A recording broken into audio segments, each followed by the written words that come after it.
आपके साथ अनु और आप देख रहे हैं जी टीवी न्यूज चैनल। आइए नजर डालते हैं आज की कुछ महत्वपूर्ण खबरों की ओर।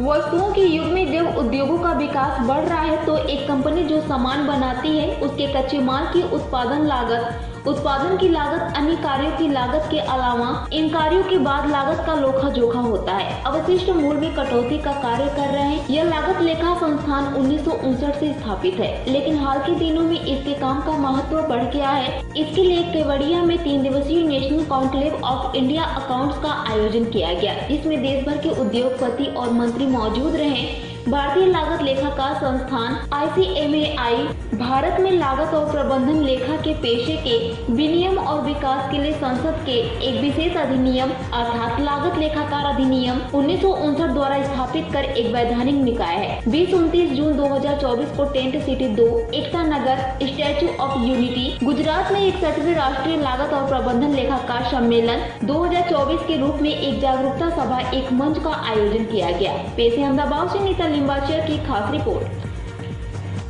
Ashwin Dalwadi, president of institute of cost accountants of India.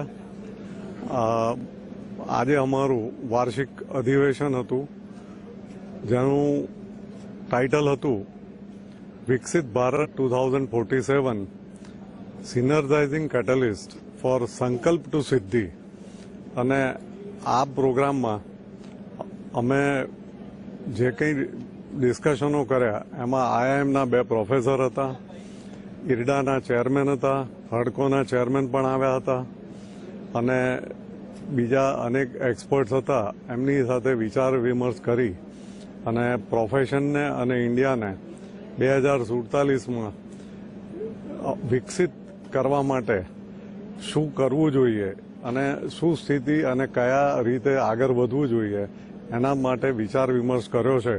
અને as a president of the institute અમે લોકો આ જે અમને જે વિચારોનું જે મળ્યા છે એના ઉપર ડિસ્કશન કરી અને અમારી સ્ટ્રેટેજી ફ્યુચર માટેનો માર્ગ નક્કી કરવા માટે અમારી મીટિંગો કરી અને એક આગળ વધવા માટેનો એક રોડમેપ તૈયાર કરીશું।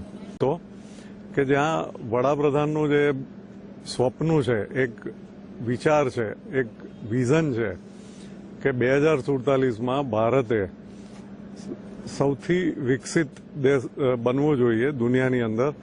તો એ કરવા માટે અમે cost accountants, cost and management એકાઉન્ટન્ટ્સનો અમારો રોલ શું રહેશે અને અમે એમાં શું મદદ કરી શકીએ એના ઉપર જ વિચાર વિમર્શ કરવા માટે આ અધિવેશનનું આયોજન થયું હતું।